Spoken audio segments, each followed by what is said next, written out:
আজকে এই হিউম্যান রিপ্রোডাকশনের লেকচারে আমরা পড়ব উজেনেসিস। আগের দিনে আমরা পড়েছিলাম স্পারমাটোজেনেসিস। অ্যাজ লাইক স্পারমাটোজেনেসিস, উজেনেসিসও কম বেশি সেম। বেশ কয়েকটা শব্দ আমি এখানে লিখে রেখেছি যেগুলো তোমাদের বোঝার জন্য কাজে লাগবে। 1 নম্বর, উজেনেসিস শব্দের অর্থ কী? দেখো, এই উ শব্দটা এসেছে বেসিক্যালি ওভাম থেকে। ওভাম মানে কি বাংলায়? তাকে বলে ডিম্বাণু। জেনেসিস মানে কি? তৈরি করা বা জেনারেট করা।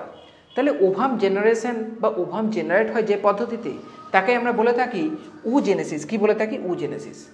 এবার একদম বিগিনিং থেকেই আমি বলে আসছি যে পদ্ধতিতে আমাদের বডির মধ্যে গ্যামেট তৈরি হয় তাকে আমরা বেসিক্যালি বলে থাকি কি? গ্যামেটোজেনেসিস। আর গ্যামেটোজেনেসিস যে অর্গানে হয় তাকে আমরা বলি primary reproductive organ. In case of female, gametogenesis হয় কোথায়? ওভারি। তাহলে ওভারি হচ্ছে প্রাইমারি রিপ্রোডাক্টিভ অর্গান, অলরেডি পড়ে এসেছি। তার মধ্যে গ্যামেট হিসাবে কি পাই আমরা? গ্যামেট হিসাবে কি পাই আমরা? গ্যামেট হিসাবে পাই ওভাম বা ডিম্বাণু।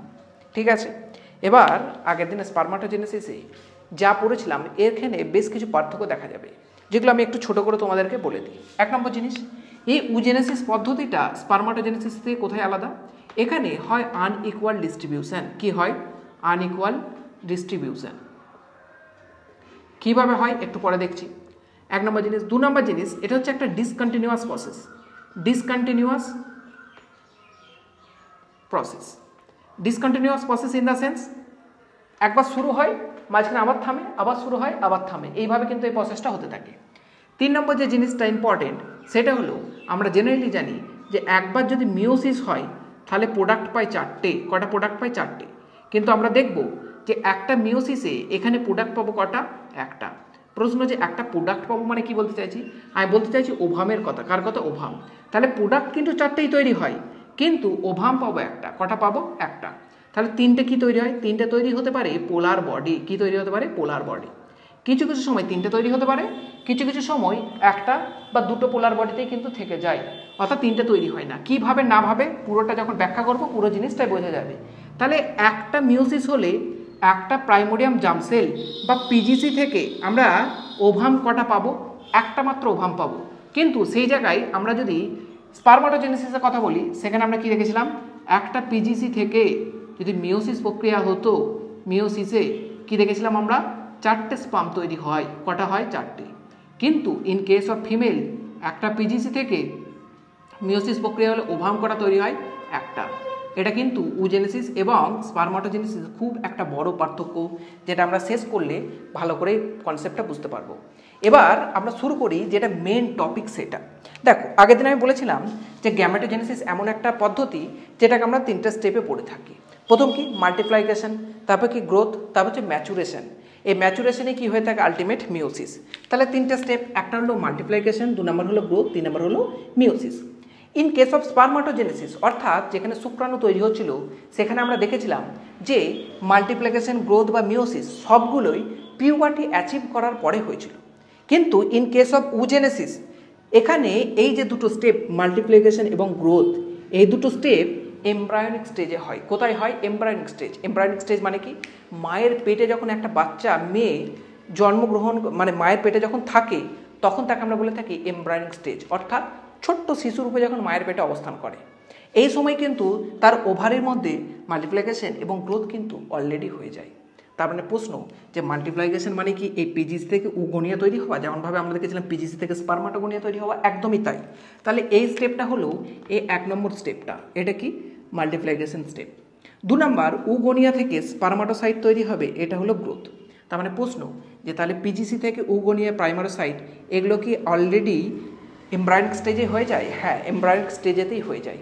এবং আমরা দেখি একটা বাচ্চা যখন জন্মগ্রহণ করে তখন তার ক্ষেত্রে উগনিয়ার পরিমাণ থেকে 5 থেকে 7 মিলিয়ন অ্যাট বার্থ। কত থাকে? 5 থেকে 7 মিলিয়ন। এবার এই গ্রোথটা বেসিক্যালি বার্থের পরেও হয়, এমব্রায়োনিক স্টেজেতেও হয়ে থাকে। যখন একটা বাচ্চা যখন বার্থ হয় তখন আমরা একটা বাচ্চার প্রাইমারি ওসাইটের পরিমাণ কত দেখি? আমরা দেখতে পাই 2 মিলিয়ন। 2 মিলিয়ন মানে কত?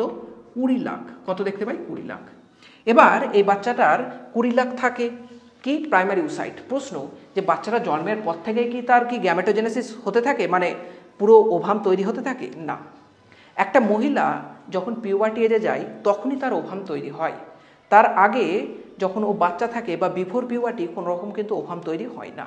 As like spermatogenesis. কিন্তু এর যে পূর্বের স্টেপগুলো এগুলো পিউবার্টির আগেই হয়ে যায়, পিউবার্টির আগে হতে থাকে এবং বিশেষ কিছু মডিফিকেশন এদের মধ্যে হতে থাকে। যেমন কি এই যে প্রাইমারি উসাইটটা তৈরি হলো উগোনিয়া থেকে, এখানে এটা কখন হলো আমি বললাম অ্যাট বার্থ। কখন হয়? At birth. এটাই আবার বিফোর পিউবার্টি। কখন? বিফোর পিউবার্টি, অর্থাৎ পিউবার্টি জাস্ট আগে কত হয়ে যায় সংখ্যায়? মাত্র 4 লাখ। কত হয়ে যায়? মাত্র 4 লাখ। এবার আফটার পিউবার্টি, অর্থাৎ পিউবার্টি অ্যাচিভ করার পর এইটা সংখ্যায় আরও কমে যায়, হয়ে যায় 60 থেকে 80,000। কত? 80,000। আমি এখানে কে দ্বারা রিপ্রেজেন্ট করলাম, কে মানে হচ্ছে হাজার। এবং যদি আমরা দেখি যে একটা মানুষ জীবনকালে কতগুলো তৈরি হয়, ওভাম বা প্রাইমারি উসাইট কতগুলো পারসিস্ট করে থেকে যায় বা কতগুলো ম্যাচিওর হয়, তো সেখানে আমরা দেখতে পাই 400 থেকে 500 মাত্র আলটিমেট কিন্তু ম্যাচিওর হয়ে গিয়ে পুরো সাইকেলটাকে কমপ্লিট করে। কারণ কি? কারণটা বলে দিই। একটা মহিলা ধরো পিউবার্টি অ্যাটেন্ড করে, কেউ 11 বছরে, কেউ 12 বছরে, কেউ 13 বছরে। এটা মেনস্ট্রুয়াল সাইকেলের সম্পূর্ণ কি আলাদাভাবে পড়বে একটা জিনিস, মেন আর কি পড়বো। তো একটা মহিলা যদি 11 বা 12 বছরে প্রথম মেনস্ট্রুয়াল সাইকেল হয়, তাহলে 11 বছর ধরলাম। এবার একটা মহিলার ক্ষেত্রে উজেনেসিস কিন্তু একটা নির্দিষ্ট স্টেজের পর বন্ধ হয়ে যায়, তাকে আমরা বলে থাকি রিপ্রোডাক্টিভ এজ। বহু মহিলার ক্ষেত্রে 40 বছর, কারো ক্ষেত্রে 45, কারো ক্ষেত্রে 50 বছর। এরপরে কিন্তু আর কোন রকম মেনস্ট্রুয়াল সাইকেল হবে না। মেনস্ট্রুয়াল সাইকেল হবে না মানে কোন রকম উজেনেসিস তার মধ্যে হবে না। উজেনেসিস হবে না মানে তার মধ্যে কোনো রকম ওভাম তৈরি হবে না। তার মধ্যে ওভাম হবে না মানে কোন রকম কোনো ফার্টিলাইজেশন, প্রেগনেন্সি কিছু কিন্তু আসবে না। এই যে শেষ সাইকেল, মেনস্ট্রুয়াল সাইকেল, তারপরে যে স্টেজটা তাকে আমরা বলি মেনোপজ স্টেজ। মেনোপজ অর্থাৎ মেনস্ট্রুয়াল, মেনো ফর মেনস্ট্রুয়াল, পজ মানে স্টপ হয়ে যাওয়া। মেনস্ট্রুয়াল সাইকেল স্টপ হয়ে গেলে তাকে আমরা বলে থাকি মেনোপজ। এরপরে কিন্তু কোনো রকম কোনো গ্যামেট তৈরি হবে না। তাহলে ধরো কারোর জন্য 50 ধরলাম আর আমি মিনিমাম 10 ধরে নিলাম, মাঝখানে কটা বছর থাকছে? 40টা বছর। এই 40টা বছর কারো যদি রিপ্রোডাক্টিভ এজ হয়, প্রত্যেক রিপ্রোডাক্টিভ বছরে আমরা জানি প্রত্যেক মাসে একটা করে মেনস্ট্রুয়াল সাইকেল হয়, তাহলে প্রত্যেক বছর হয় কটা? 12টা। 40 বছরে কটা হবে? ম্যাক্সিমাম 4 12 48, 480টা। 480টা কী হবে? মেনস্ট্রুয়াল সাইকেল হবে। 480টাই কী হতে পারে? এবার কী হতে পারে? 480টা গ্যামেট তৈরি হতে পারে। এবার ধরো কোনো একটা মহিলা মাঝখানে তো 2 বা 3টে বাচ্চা নিশ্চয়ই নেয়। 2 বা 3টে যখনই বাচ্চা নেই তখনই বছর দেড়েকের একটা গ্যাপ পড়ে যায়। এরকমভাবে যদি বছর দেড়েকের গ্যাপ পড়ে, তাহলে আমরা দেখতে পাবো 3 বছরে 15 মাসের যদি গ্যাপ পড়ে যায়, মিনিমামও যদি 15 মাসের গ্যাপ পড়ে, এখানে প্রায় 50 থেকে 60টা কিন্তু মেনস্ট্রুয়াল সাইকেল ওদের অফ হয়ে গেল। ঠিক আছে, তাহলে আমরা দেখতে পাই অ্যাট অ্যান এভারেজ 400 থেকে 500-র মাঝখানে কিন্তু একটা মহিলার প্রাইমারি উসাইট ম্যাচিওর হয় বয়স পর্যন্ত। বোঝা গেছে না? যায়নি? তাহলে কি বললাম, যখন জন্মগ্রহণ করে তখন ও 2 মিলিয়ন অর্থাৎ প্রায় 20 লাখের মতো থাকে। অ্যাট বিফোর পিউবার্টি অর্থাৎ পিউবার্টি অ্যাচিভ করার আগে এই সংখ্যাটা কমে গিয়ে হয়ে যায় এটা। আফটার পিউবার্টি আরও কমে করে গিয়ে হয়ে যায় 60 থেকে 80,000। এবং সম্পূর্ণভাবে যদি জিজ্ঞাসা করি যে প্রাইমারি উসাইট ম্যাচিওর অবস্থায় থেকে কতগুলো যায়, সেটা হচ্ছে 400 থেকে 500। এই ডেটাগুলো মাঝে মধ্যে কিছু কিছু কম্পিটিটিভ এক্সামে জিজ্ঞাসা করে। যদি ডেটাগুলো জানা থাকে তোমাদের বিভিন্ন জায়গায় সলভ করতে সুবিধা হবে, সেই কারণে আমি জাস্ট এখানে বলে দিলাম। তা নাহলে এগুলোর উপর যে প্রচুর ফোকাস করে কোশ্চেন জিজ্ঞাসা করে এমন কিন্তু কিছু নয়। মেন টপিক বা মেন কনসেপ্টের উপর ফোকাস থাকলেই তোমাদের মোর দেন এনাফ। তাহলে এবার দেখো কি তৈরি হয়েছে প্রাইমারি উসাইট। এখন আমরা জানি যে মিওসিস প্রক্রিয়া, মিওসিস প্রক্রিয়া মানে আমাদেরকে গ্যামেট, আমাদেরকে কী জানতে হবে? ক্রোমোজোমের সংখ্যা। পিজিসি কী আছে বলো? পিজিসি নর্মাল, পিজিসি হচ্ছে 44 প্লাস এক্স এক্স কী আছে একটা ফিমেলের ক্ষেত্রে? PGC 44 plus x x. X x কেন? পুরো প্রক্রিয়াটা হয় ফিমেল বডিতে, তাহলে ফিমেল বডিতে ক্রোমোজোম সংখ্যা আমরা জানি এক্স এক্স থাকে 44 প্লাস এক্স এক্স, এখানেও 44 প্লাস এক্স এক্স। এবার আমরা জানি যে এই যে মাল্টিপ্লিকেশন স্টেপটা হয় এখানে কি হয়ে থাকে? এখানে হয় মাইটোসিস। এখানে কি হয়? মাইটোসিস।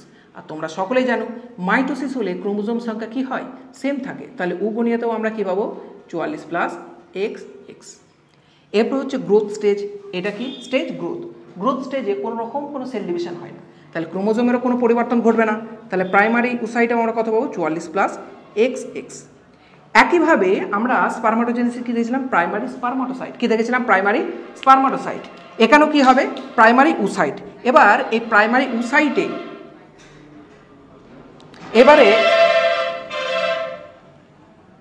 এবার এই প্রাইমারি উসাইটে কি হয় না মিওসিসের প্রথম যে সাইকেলটা সেটা হয়, বা মিওসিসের প্রথম যে স্টেপ সেটা কিন্তু কমপ্লিট হয়। মিওসিসের প্রথম স্টেপ হওয়ার ফলে আমরা ইন কেস অফ মেল কি দেখেছিলাম? ডাইরেক্টলি প্রাইমারি উসাইটে মিওসিস 1 হলো এবং প্রোডাক্ট তৈরি হলো সেকেন্ডারি স্পারমাটোসাইট। কিন্তু এই মহিলাদের ক্ষেত্রে আমি কি বলেছিলাম, এটা হচ্ছে একটা ডিসকন্টিনিউয়াস প্রসেস, অর্থাৎ মাঝে মাঝে থেমে যায়, মাঝে মাঝে কন্টিনিউটি মেনটেন করে না। কখন মেনটেন করে না, এই দেখো এই যে স্টেজটা এখানে কিন্তু মেনটেন করে না। এই প্রাইমারি উসাইটটা একটা বাচ্চা যখন এমব্রায়োনিক স্টেজেই থাকে তখন কি হয়ে যায়, ওর মিওসিস ওয়ানটা অ্যারেস্ট হয়ে যায়। অ্যারেস্ট হয়ে যাওয়া মানে কি, ওখানেই থেমে থেকে যায়। অ্যারেস্ট হয়ে গেল, কোনো একটা মানুষ অ্যারেস্ট হয়ে গেল মানে কি, অ্যারেস্ট হয়ে গেল মানে ও যেটা করছিল ওর অ্যাক্টিভিটি বন্ধ, ওকে এবার লোকের আন্ডারে থাকতে হবে। কেউ চুরি করছিল, অ্যারেস্ট করে নিয়েছে, সে আর চুরি করতে পারবে না। একইভাবে কোনো একটা সেল মিওসিস ডিভিশন করছিল, তার কি হয়ে গেছে, অ্যারেস্ট, অর্থাৎ সে কি হয়ে গেছে না, সেখানে কাজ করা বন্ধ হয়ে গেছে তার। তাহলে মিওসিস ওয়ানে অ্যারেস্ট হয়ে যায়, তাহলে সে আর সেল ডিভিশনে আগে বাড়লো না।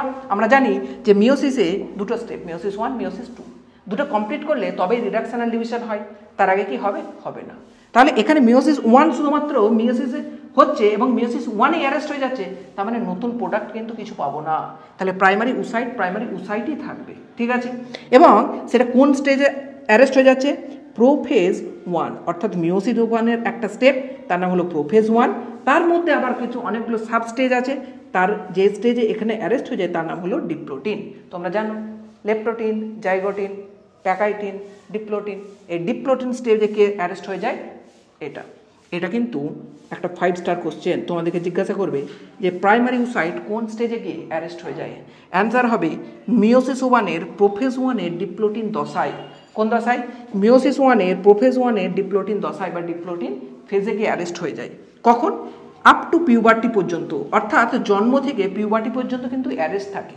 জন্ম থেকে পিউবার্টি পর্যন্ত কি থাকে, অ্যারেস্ট থাকে। তাহলে এতক্ষণ পর্যন্ত যেগুলো বুঝছিলাম বোঝো, এখান থেকে শুরু করে এটা পুরো পিউবার্টি পর্যন্ত কি থাকে, অ্যারেস্ট থাকে। এই জিনিসটা এমব্রায়োনিক স্টেজেই হয়ে যায়, অর্থাৎ মাল্টিপ্লিকেশন এবং গ্রোথ দুটো আমরা কোথায় দেখতে পাই, এমব্রায়োনিক স্টেজে। এরপর এই প্রাইমারি উসাইটটা এমব্রায়োনিক স্টেজে কি হয়ে যায়, অ্যারেস্ট হয়ে যায়, যেটা আপ টু পিউবার্টি পর্যন্ত একইভাবেই থেকে যায়, অর্থাৎ অ্যারেস্ট। এবার পিউবার্টি যখন হলো তখন বিভিন্ন ধরনের সেক্স হরমোন খরিত হয়, যেমন follicular stimulating hormone, luteinising hormone, বিভিন্ন ধরনের হরমোন খরিত হয়। কার প্রভাবে, হাইপোথ্যালামাসের হরমোন গোনাডোট্রপিক রিলিজিং হরমোনের প্রভাবে। এই হরমোনগুলো যখন চালু হতে লাগলো তখন দেখতে পাবো অ্যাট পিউবার্টি একজনের মেনস্ট্রুয়াল সাইকেল স্টার্ট হবে। কি হবে, মেনস্ট্রুয়াল সাইকেল স্টার্ট হবে due to different sex hormone. বিভিন্ন ধরনের সেক্স হরমোনের কারণে তার কি হবে, মেনস্ট্রুয়াল সাইকেল স্টার্ট হবে। এবার আমি কি বললাম, মেনস্ট্রুয়াল সাইকেল কনসেপ্ট পরে বুঝবো, ঠিক আছে, তবে বেসিক জিনিসটা বুঝে নাও। মেনস্ট্রুয়াল সাইকেল হচ্ছে একটা চক্র, যেটা কাকে নিদর্শন করে, উজেনেসিসকে। যেখানে আমরা দুটো হচ্ছে জায়গার পরিবর্তন দেখব। এক নম্বর ওভারি, যেখানে উজেনেসিসটা হয়। 2 নম্বর হচ্ছে ইউটেরাইন ক্যাভিটি, অর্থাৎ যে আমাদের হচ্ছে ইউটেরাইন ক্যাভিটি অর্থাৎ জরায়ুর যে পরিবর্তন হয় সেটা ওখানে দেখব। এবার এই উজেনেসিসটা সম্পূর্ণভাবে আমরা যখন ওভারিতে পড়ি তখন তাকে বলি ফলিকুলোজেনেসিস। কি বলে থাকি, ফলিকুলোজেনেসিস, যেটা নেক্সট টপিকেই পড়বো। এই মেনস্ট্রুয়াল সাইকেলে কি হয়, ওই ফলিকেলের বিভিন্ন ধরনের পরিবর্তন হতে থাকে। ফলিকলের বিভিন্ন ধরনের পরিবর্তন কীভাবে হয় জানবো একটু পরে। জাস্ট জেনে রাখো যে উজেনেসিসটা ফলিকলের পরিবর্তন হয়।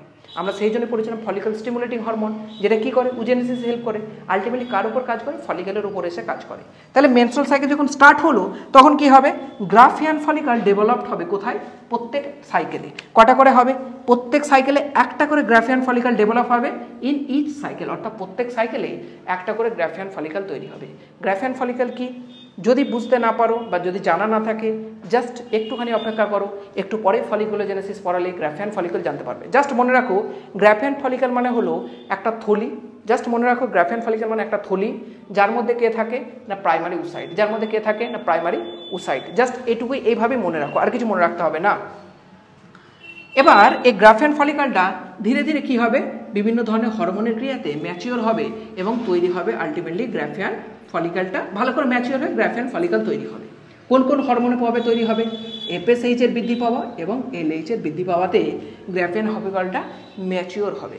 গ্রাফিয়ান ফলিকলটা যখন ম্যাচিওর হবে তখনই আলটিমেটলি এই হরমোনের প্রভাবে এর মিওসিস যেটা এখানে অ্যারেস্ট হয়ে গিয়েছিল, বন্ধ হয়ে গেছিল, ওটা আবার রিস্টার্ট হবে, চালু হবে। আবার কি হবে, রিস্টার্ট হবে। কোনটা, মিওসিস 1। এর ডিপ্লোটিন দশায় থেকে গিয়েছিল, এর পরের স্টেপ অর্থাৎ ডায়াকাইনেসিস থেকে আবার কি হয়ে যাবে, চালু হয়ে যাবে। ডায়াকাইনেসিস থেকে চালু হবে, চালু হওয়ার পরে ও কী করবে, মিওসিস ওয়ানটা পুরোপুরি কমপ্লিট করবে, সাইটোকাইনেসিস করবে এবং দেবে দুটো প্রোডাক্ট। আমরা জানি মিওসিসের প্রথম ডিভিশনে কটা প্রোডাক্ট তৈরি হয়, দুটো, তারপরে আবার কটা হয়, দুটো। অর্থাৎ এই যে প্রথম স্টেপটা, এই প্রথম স্টেপটাকে আমরা কি বলে থাকি, মিওসিস ওয়ান, আর এটাকে কি বলি, মিওসিস টু। আমরা জানি এই মিওসিস টুটা হচ্ছে অ্যাজ লাইক মাইটোসিস, কিন্তু মিওসিস ওয়ানটা হচ্ছে রিডাকশনাল ডিভিশন, অর্থাৎ এখানে ক্রোমোজোম সংখ্যা কী হয়ে যাবে, অর্ধেক। আমরা পড়েছিলাম প্রাইমারি ওসাইটে ক্রোমোজোম সংখ্যা 44+X, তাহলে বলো মিওসিস ওয়ান যদি এখানে কমপ্লিট হয়ে যায়, রিস্টার্ট হলো এবং কি হয়ে গেল, কমপ্লিট, তাহলে এখান থেকে যে দুটো সেল তৈরি হয়েছে, একটা হলো পোলার বডি আর একটা হলো সেকেন্ডারি ওসাইট, এদের ক্রোমোজোম সংখ্যা অর্ধেক হবে না, হবে না, কারণ মিওসিস ওয়ান হচ্ছে রিডাকশনাল ডিভিশন। কি ডিভিশন, রিডাকশনাল, আর লিখলাম মানে কি, রিডাকশনাল ডিভিশন, অর্থাৎ প্রাইমারি ওসাইটে যা ক্রোমোজোম সংখ্যা এখানে তার কি হয়ে যাবে, অর্ধেক। তাহলে আমরা দেখতে পাবো এই প্রাইমারি ওসাইট থেকে পাওয়া দুটো প্রোডাক্ট, একটা হলো সেকেন্ডারি ওসাইট আর একটা নাম হচ্ছে পোলার বডি, এই দুটোতেই ক্রোমোজোম সংখ্যা কি হয়ে যাবে, অর্ধেক, অর্থাৎ 44+X আর একটা হচ্ছে 44+X। বোঝা গেছে না, যায়নি? মিওসিস ওয়ান হলো, প্রোডাক্ট হবে দুটো, তাদের রিডাকশন ডিভিশনে পাবো। অ্যান্সার কি হবে, এখানে আছে 44+XX, দুটো ভাগে ভাগ করে দিয়েছি 22+X, 22+X। বোঝা গেছে না, যায়নি? এই পোলার বডিটাকে যেহেতু প্রথম তৈরি হয়, একে আমরা বলে থাকি প্রাইমারি পোলার বডি বা 1 ডিগ্রি পোলার বডি। বোঝা গেছে না, যায়নি? এই পোলার বডিটা ভবিষ্যতে গিয়ে যদি মনে করে, ধরো কথার জন্য বলছি, এটা হচ্ছে পোলার বডি আর এটা হচ্ছে সেকেন্ডারি ওসাইট, এই পোলার বডি ভবিষ্যতে গিয়ে যদি ডিভাইড করবে মনে করে, ও কিন্তু ডিভাইড করতে পারে অথবা ও নষ্ট হয়ে যেতে পারে। যদি ডিভাইড করে তাহলে এখান থেকে আমরা দুটো পোলার বডি পাবো, আর যদি যে ডিজেনারেট হয়ে যায় তাহলে কোনো পোলার বডি পাবো না। সেই জন্য আমি কথাটা বলেছিলাম যে এই দুটো পোলার বডি কিছু কিছু সময় তৈরি হতেও পারে, কিছু কিছু সময় নাও হতে পারে, তবে একটা পোলার বডি মিনিমাম কিন্তু তৈরি এখানে হবে, আর একটা একটু পরে গিয়ে দেখতে পাবো, অর্থাৎ দুটো পোলার বডি কিন্তু তৈরি হবেই। তিনটে হবে কি না সেটা ডিপেন্ড করে ফার্স্ট পোলার বডি ডিভাইড করছে কি তার উপর। বোঝা গেছে না, যায়? একদমই, এইটা ক্লিয়ার হয়ে গেছে। এরপর যাবো সেকেন্ডারি ওসাইট। এই জায়গাটা একটু ভালো করে কনসেপচুয়ালি বোঝো, নাহলে কিন্তু ভিতরে প্রচুর ঘাটতি থেকে যাবে। প্রথমে কি বললাম, সেকেন্ডারি ওসাইট তৈরি হবে। এই সেকেন্ডারি ওসাইটটা কি, ক্রোমোজোম 22+X। মিওসিস ওয়ান শেষ করে এই প্রোডাক্টটা পেয়েছি, এবার শুরু হবে মিওসিস টু, অর্থাৎ নর্মাল মাইটোসিস বা ইকুয়াল ডিভিশন। এই ডিভিশনটাও কি হয়ে যায় না, ডিসকন্টিনিউটি দেখায়, অর্থাৎ এটাও কিন্তু অ্যারেস্ট হয়ে যায় মেটাফেজে। কোথায় অ্যারেস্ট হয়ে যায়, মেটাফেজ। কখন, একটা ধরো প্রাইমারি ওসাইট ছিল, ও ডিভাইড করে সেকেন্ডারি ওসাইট দিয়েছে বহুদিন পর, একদম জন্মের সময় প্রাইমারি ওসাইট তৈরি হয়েছিল, পিউবার্টিতে 10, 15, 40 বছর পর দেখতে পাবো ওই প্রাইমারি ওসাইটটা কী হচ্ছে, সেকেন্ডারি ওসাইট। বোঝা গেছে? 10-40 বছর কেন বলছি, কারণ একটা ওসাইট একবারই হবে। এরকম ধরো 400-500 যদি থাকে, সে তো একটা 10 বছরে যেমন পূর্ণতা লাভ করবে, আর একটা প্রাইমারি ওসাইট 40 বছরে গিয়ে পূর্ণতা লাভ করবে যদি মেনস্ট্রুয়াল সাইকেল কন্টিনিউ থাকে। তাহলে এই সেকেন্ডারি ওসাইটটা তৈরি হলো, তৈরি হওয়ার পর ও মিওসিস টু দিয়ে যাবে, মিওসিস টু এর প্রোফেজে যাবে, কমপ্লিট করবে, কিন্তু মেটাফেজ দশায় গিয়ে ও অ্যারেস্ট হয়ে যাবে। কি হয়ে যাবে, অ্যারেস্ট হয়ে যাবে। মেটাফেজ দশায় গিয়ে অ্যারেস্ট হয়ে যাবে। তাহলে অ্যারেস্টটা খুলবে কখন, অ্যারেস্টটা একমাত্র ওভুলেশন হয়ে গেল, ওভামটা বাইরে বেরিয়ে গেল ওভারি থেকে, সে ফ্যালোপিয়ান টিউব দিয়ে যাবে, গিয়ে অ্যাম্পেলার রিজিয়ানে অবস্থান করবে। অ্যাম্পেলার রিজিয়ানে কার জন্য গিয়ে অবস্থান করবে বা কার জন্য ওয়েট করবে, ওয়েট করবে স্পার্মের জন্য। স্পার্ম আসবে, তাকে যদি ফার্টিলাইজ করে, স্পার্মটা যখনই ঢুকবে তখনই সেকেন্ডারি ওসাইট মেটাফেজ দশাটাকে কাটিয়ে সঙ্গে সঙ্গে ডিভাইড করে নিয়ে তার মধ্যে দুটো নিউক্লিয়াস তৈরি করবে বা দুটো সেল তৈরি করবে, ধরতে পারো। সেই সেলের মধ্যে একটা হলো আলটিমেট যেটা পাই আমরা ওভাম, আর একটা হলো সেকেন্ড পোলার বডি। এই ওভামটাই যেটা পাবো সেটাই স্পার্মের সঙ্গে কি হবে, জুড়ে যাবে এবং তৈরি করবে জাইগোট। একটুখানি ব্যাখ্যা করে আবার বলি, তাহলে কি হলো, মিওসিস টু মেটাফেজে অ্যারেস্ট হয়ে গেল। অ্যারেস্ট হয়ে যাওয়ার পর ও কি হয়ে যাবে, রাপচার করবে গ্রাফিয়ান ফলিকলকে এবং ওভারি থেকে বেরিয়ে আসবে। যে পদ্ধতিটার নাম বা এই প্রক্রিয়াটার নাম হলো ওভুলেশন, অর্থাৎ ডিম্বপাত হয়ে যাওয়া। ডিম্বটা কি হয়ে যাবে, বাইরে বেরিয়ে যাবে। ঠিক আছে, ডিম্বাণু নিঃসরণ হবে। এরপর কি বেরিয়ে আসলো, সেকেন্ডারি ওসাইট, কারণ এটাই তো তৈরি হয়েছিল সেকেন্ডারি ওসাইট। কোথায় যাবে ও, ফ্যালোপিয়ান টিউবের মধ্যে ঢুকে যাবে। কিভাবে ঢুকবে না ঢুকবে অলরেডি আমি ফিমেল রিপ্রোডাক্টিভ স্ট্রাকচারে কিন্তু খুব ভালো করে ব্যাখ্যা করে রেখেছি। যদি না বুঝতে পারো অবশ্যই লেকচারটা কিন্তু অবশ্যই অ্যাটেন্ড করে তারপরে এই লেকচারটা দেখো। তাহলে ফ্যালোপিয়ান টিউবের মধ্যে সেকেন্ডারি ওসাইট ঢুকে গেল। সেকেন্ডারি ওসাইটের কাছে দুটো কন্ডিশন আছে, ও অপেক্ষা করছে ফ্যালোপিয়ান টিউবে। স্পার্ম যদি আসে তাহলে একটা কন্ডিশন, স্পার্ম যদি না আসে একটা কন্ডিশন। স্পার্ম যদি না আসে ও কোনো দিন আর মিওসিস টু কমপ্লিট করতে পারবে না। ওখানে দুদিন থাকার পর ও ডিজেনারেট হয়ে যাবে, অর্থাৎ নষ্ট হয়ে যাবে। এবং নষ্ট হয়ে গিয়ে কী হয়ে যাবে, ওখানে হয় নষ্ট হয়ে যাবে অথবা মেনস্ট্রুয়াল সাইকেলের সঙ্গে বেরিয়ে চলে আসবে। আর যদি স্পার্ম চলে যায় তাহলে কি হবে, ফার্টিলাইজেশন দেখাবে। তাহলে কি দেখা যাবে, মিওসিস 2টা আবার রিস্টার্ট করেছে স্পার্মের মাথাটা প্রবেশ করার সঙ্গে সঙ্গেই, যেটা আমরা ফার্টিলাইজেশন স্টেপে আরও ভালো করে পড়বো। ও যখনই রিস্টার্ট করলে মিওসিস 2 কমপ্লিট হবে, এবং আমরা জানি মিওসিস 2 কমপ্লিট করলে এই সেকেন্ডারি ওসাইট কটা প্রোডাক্ট দেবে, 2টো। এই যে প্রোডাক্টটা তৈরি হয়েছে একে বলবো ওভাম, এর সাইডে যেটা তৈরি হয়েছে একে বলবো পোলার বডি। আমরা বলেছিলাম যে এটা হলো প্রাইমারি পোলার বডি, আর এই যে পোলার বডিটা তৈরি হচ্ছে একে আমরা বলবো সেকেন্ডারি পোলার বডি। কি বলবো, সেকেন্ডারি পোলার বডি। আর এর সঙ্গে যেটা মেন তৈরি হচ্ছে তাকে বলবো ওভাম। কি বলবো, ওভাম। এবার এখানে আমরা ক্রোমোজোম সংখ্যা পড়েছিলাম 22+X। আমরা জানি যে 22+X যেটা তৈরি হয়েছে এটা মিওসিস 1 থেকে তৈরি হয়েছে। এরপরে মিওসিস 2 যখন কমপ্লিট হবে তখন এটা হবে অ্যাজ লাইক মাইটোসিস, অর্থাৎ ইকুয়াল ডিভিশন। তাহলে আমরা এখানে ক্রোমোজোম সংখ্যা যা পড়ছি অ্যাজ লাইক সেম, ক্রোমোজোম সংখ্যা কোথায় পাবো, এখানে পাবো, কারণ এটা কি অ্যাজ লাইক মাইটোসিস। তাহলে আমরা ওভাবেও পাবো 22+X, সেকেন্ডারি পোলার বডিতেও পাবো 22+X। তাহলে বলো আলটিমেটলি একটা প্রাইমারি জার্মসেল থেকে ওভাম কটা পেলাম, অনলি 1। এই কথাটাই তো আমি লিখেছিলাম যে একটা পিজিসি থেকে মিওসিস হলে একটা ওভাম পাবো, কিন্তু স্পার্ম কটা পাই, 4টে। এই শব্দটা বুঝতে পেরেছো, এটা হচ্ছে প্রধান শব্দ। এই শব্দটা থেকে বিভিন্ন ক্যালকুলেশন করে প্ল্যান্ট রিপ্রোডাকশনে কোশ্চেন দেয়, একইভাবে হিউম্যান রিপ্রোডাকশনেও কিন্তু কোশ্চেন দেয় যে এতগুলো জাইগোট তৈরি হওয়ার জন্য কতগুলো ওভামের প্রয়োজন। সবসময় কিন্তু মনে রাখবে একটা মহিলার ক্ষেত্রে ওভাম তৈরি হয় যখন একমাত্র সে ফার্টিলাইজড হয়, অর্থাৎ সে কোনো স্পার্মের সংস্পর্শে আসে। তার আগে পর্যন্ত কিন্তু মহিলাদের জেনারেলি মিওসিস কমপ্লিট হয় না। এই কোশ্চেনটা মাঝে মাঝে ট্রিকি ওয়েতে তোমাদেরকে জিজ্ঞাসা করতে পারে যে একটা মহিলার রিপ্রোডাক্টিভ এজ হচ্ছে 30 বছর, ঠিক আছে, 30 বছর মানে প্রত্যেক বছরে কটা করে সাইকেল হয়, 12টা, তাহলে 3 × 36। একবারও সে প্রেগনেন্ট হয়নি, তাহলে তার মিওসিস ডিভিশন কমপ্লিট হয়েছে কতবার? অ্যান্সার কী হবে? অ্যান্সার হবে 0। কারণ যদি না সে প্রেগনেন্ট হয়, যতদিন না তার ফার্টিলাইজেশন হয় ততদিন মিওসিস কিন্তু কোনোদিন ফুল কমপ্লিট হবে না। অর্থাৎ কোনো মহিলা উইথাউট ফার্টিলাইজেশন মিওসিস কিন্তু কমপ্লিট করে না। এইটা কিন্তু খুব ইম্পর্ট্যান্ট একটা কোশ্চেন, অবশ্যই মাথার মধ্যে রাখবে। আর এই গ্রাফিয়ান ফলিকার রিলেটেড যে জিনিসটা আছে সেটাকে বলে ফলিকুলোজেনেসিস, যেটা আমরা এখন পড়বো। চলো সেদিকে এগিয়ে যাই।